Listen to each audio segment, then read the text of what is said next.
నమస్తే అండి, welcome back to my channel. ఈరోజు మనం డైలీ మన దైనందిక జీవితంలో ముఖ్య పాత్ర వహిస్తున్న ప్లాస్టిక్ గురించి మాట్లాడుకుందామండి. ప్లాస్టిక్ మనం ఏదో ఒక రూపంలో మన లైఫ్లో యాడ్ చేస్తూనే ఉన్నాము.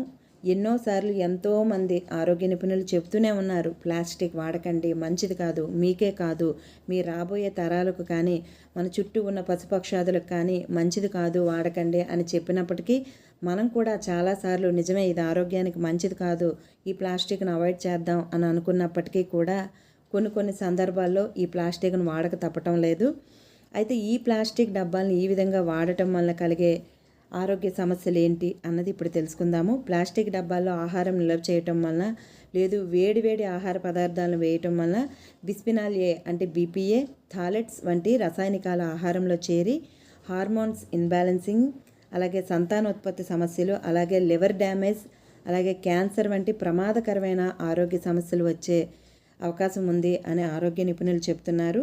ఇందులో చాలా రకాల రసాయనాలు ఉండటం వలన ముఖ్యంగా వేడి ఆహార పదార్థాలను ఈ విధంగా రీసైక్లింగ్ చేసిన డబ్బాలలో కానీ ప్లాస్టిక్ అల్యూమినియం కవర్స్లో వేయటం వలన కానీ అందులో ఉన్న రసాయనాలు మన ఆహారంలో కలిసిపోయి మన ఆరోగ్యాన్ని డ్యామేజ్ చేయడానికి ముఖ్య పాత్ర వహిస్తున్నాయి. ఈ విధంగా మనం తీసుకోవటం వలన ఎన్నో హెల్త్ ఇష్యూస్ ఎదుర్కోవాల్సి వస్తుంది. అయితే ఈ ప్లాస్టిక్ డబ్బాల్ని పక్కన పెట్టేసి ఏం వాడాలి అంటే ఇప్పటికే మన అందరికీ తెలిసిన విషయం అండి. మట్టి పాత్రలు కావచ్చు, గాజు పాత్రలు కావచ్చు, సిరామిక్ పాత్రలు కావచ్చు, ఇలాంటివి వాడుకోవడం వల్ల మన ఆరోగ్యానికి ఎటువంటి ఇబ్బంది రాదు. అలాగే అందులో ఫుడ్ స్టోర్ చేసుకున్నప్పటికీ కూడా అందులో ఎటువంటి రసాయనికాలు కలవు.